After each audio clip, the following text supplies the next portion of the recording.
Living life, everyday, late at night, not okay.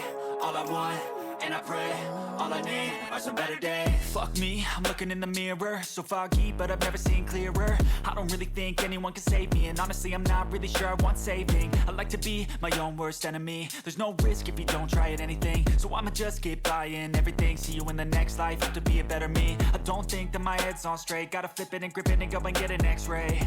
What's wrong with me? I just feel weight pushing on my chest and it squeezes till I suffocate. Better change my mindset, meditate. It's pretty cool that I'm alive and have better days. I could walk, see, hear, I should celebrate. Think I could change my mind, maybe elevate. Living life, everyday, late at night, not okay.